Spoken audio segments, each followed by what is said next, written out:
Good morning everyone, how are you? I think you will be fine. आप लोग अच्छे होंगे। So let's start now class. चलिए आपको क्लास स्टार्ट करता हूँ। सो फर्स्ट वीडियो आपने मेरा देखा होगा, उसमें एम का प्रयोग आपने सीखा और नेक्स्ट मेरा वीडियो है आर का प्रयोग।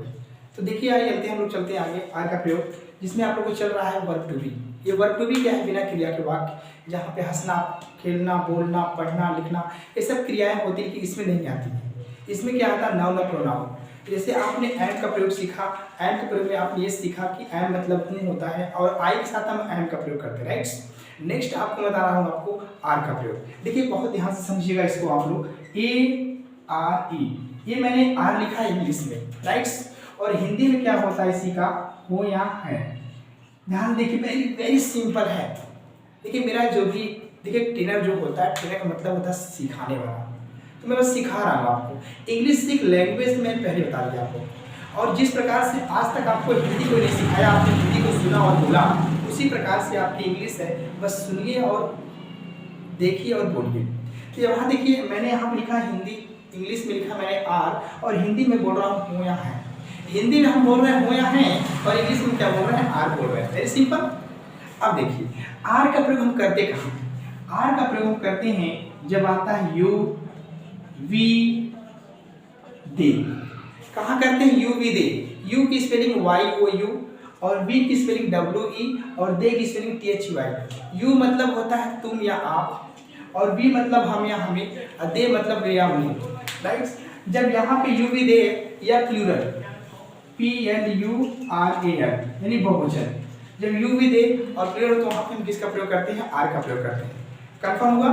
अच्छा, आर का प्रयोग जैसे तुम बहादुर हो। मैंने क्या लिखा? तुम बहादुर हो। वेरी सिंपल, तुम बहादुर हो।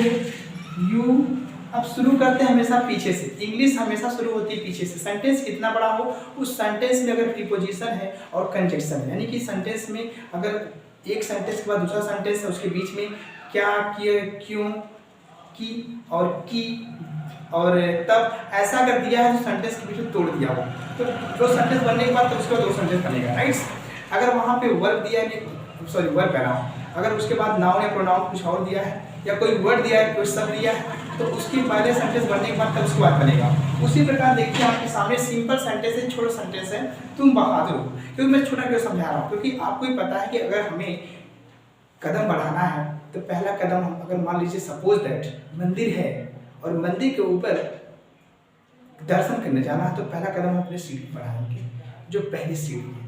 सेम सिचुएशन यहाँ पे, आप जो सीख रहे हैं ये शुरुआत सीख रहे हैं, स्टार्टिंग है आपकी। आगे जो आपको मैं दूंगा, आपको इतना बढ़िया दूंगा कि आप खुद समझेंगे कि हाँ कैसा ही बताती हैं, कैसे समझाती हैं। समझाने का तरीका मेन होता है, राइट। तो देखिए यहाँ पे मैंने आपको सामने तुम बहादुर हो, शुरू करेंगे पीछे से। जैसे क्या है? तुम का हो गया यू, और लास्ट में हो का क्या हो गया? सॉरी थोड़ा सा वीडियो टेस्ट हो गई। हो का क्या हो गया? आर, और बहादुर का क्या हो गया? Brave, B R A B, you are brave, तुम बहादुर हो।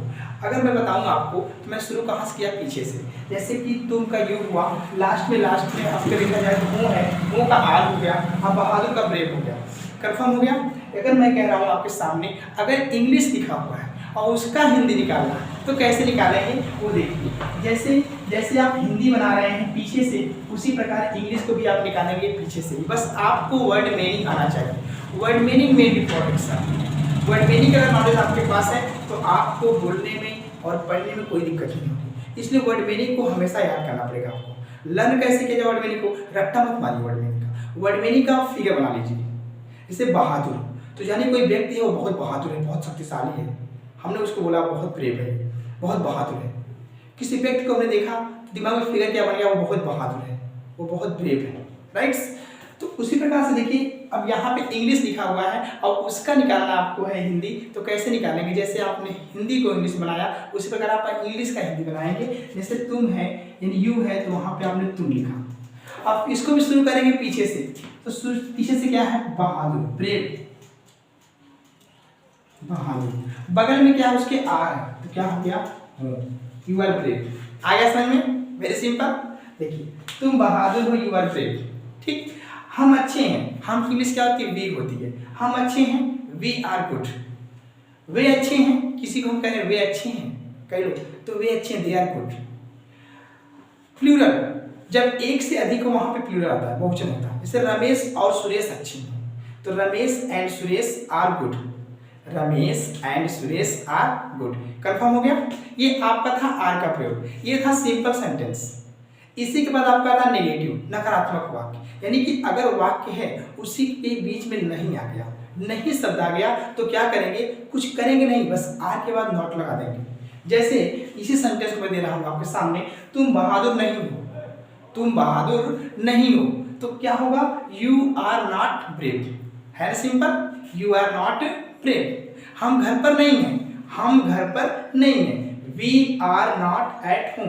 एट होम क्यों लग गया, क्योंकि घर पे क्या होता है, लोग स्थिर रहते हैं, हमेशा रहते हैं घर पे रहेंगे, बाहर घूमेंगे। लेकिन अगर वही आप रोड पर हैं, तो रोड पे तो स्थिर है नहीं, हम रोड पर हैं, we are on the road. जहाँ स्थिर ना हो वहाँ आन लग गया, और जहाँ स्थिर है वहाँ पे हम एट का प्रयोग कर दिए। कंफर्म हो गया, you understand better, okay, thank you so much. ठीक, अब नहीं शब्द आया तो आर के बाद नॉट लग गया। अच्छा, आर का अगर बोलना हो शॉर्टकट तो होता अरंट। जैसे तुम अच्छे नहीं हो, यू अरंट गुड। अरंट को कैसे लिखेंगे, मैं लिख दे रहा हूँ आपके सामने। जैसे ये आपका है are not, A R E N O T, are not. अगर इसको बोलना संक्षेप में, शॉर्टकट बोलना तो क्या जाएगा, aren't, A R E N post office T लग गया, A R E N post office T, aren't हो गया। क्या हो गया, अरंट। जैसे तुम अच्छे नहीं हो, यू अरंट गुड, या यू आर नॉट गुड, चाहे तो अरंट बोलिए, चाहे तो आर नॉट बोलिए। कंफर्म हो गया। ये हो गया आपका नेगेटिव। फिर नेक्स्ट आपका आता है नेगेटिव के बाद इंटरोगेटिव, यानी किसी से आप क्वेश्चन कर रहे हैं, क्या तुम घर पर हो, क्या तुम दीवाने हो, क्या रमेश और सुरेश घर पर हैं, क्या आप लोग अच्छे हैं, क्या वे आपके भाई हैं। इस तरह से सेंटेंस आया, यानी क्या से शुरू हुआ।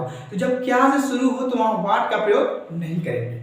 मैंने क्या बोला, अगर क्या से शुरू हो रहा है तो वहां व्हाट का प्रयोग नहीं करेंगे, यानी क्या करेंगे, वहां पे आर को पहले कर देंगे। जैसे सेंटेंस में दे रहा हूं आपको, क्या तुम घर पर हो, किसी से आपने क्वेश्चन किया कि क्या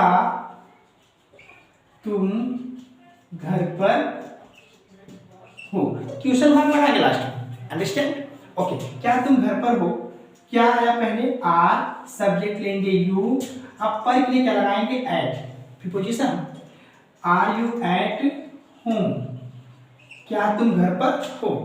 कंफर्म हो गया, क्या तुम घर पर हो। अच्छा, क्या रमेश और सुरेश घर पर हैं, दो लोग हो गए, क्या रमेश और सुरेश घर पर हैं, are Ramesh and Suresh at home, are Ramesh and Suresh at home, last में क्वेश्चन मार्क लगा देंगे। अगर नेगेटिव आता है इसमें कि क्या तुम घर पर नहीं हो, तो नॉट का प्रयोग हम कहाँ करेंगे, are you not at home, क्या तुम घर पर नहीं हो तब, राइट।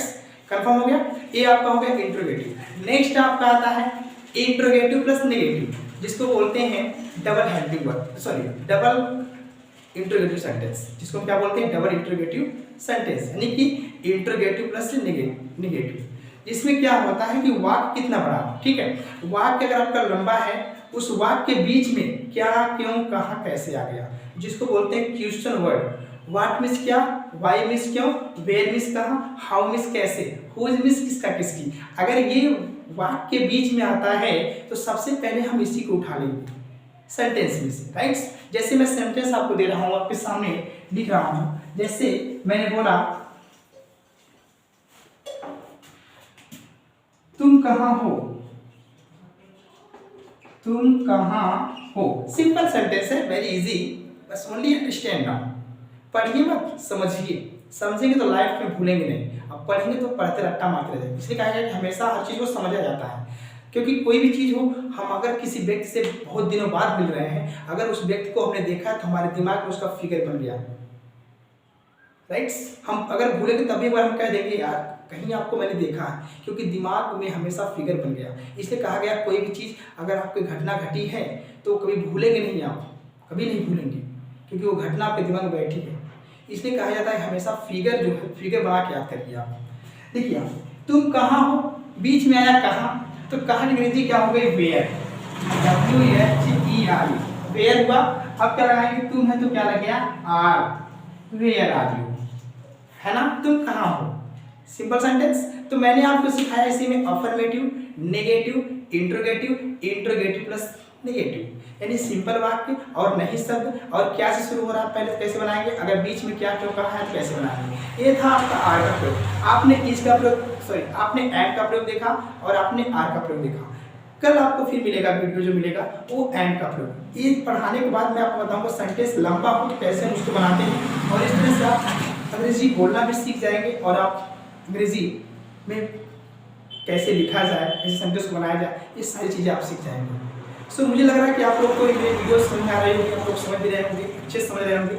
हाँ, अगर किसी कोई क्यूरी है, कोई भी क्वेश्चन है तो मुझसे पूछ भी सकता है, या यू कैन कॉल मी, आप मुझे कॉल भी कर सकते हैं। मोबाइल नंबर नोट कर लीजिएगा आप लोग 9616223880, 9616223880, ये मेरा मोबाइल नंबर है। इस पर आप कॉल करके भी बात कर सकते हैं। कमेंट बॉक्स में कुछ लिख देंगे तो मैं उसको रिप्लाई दे दूंगा आपको।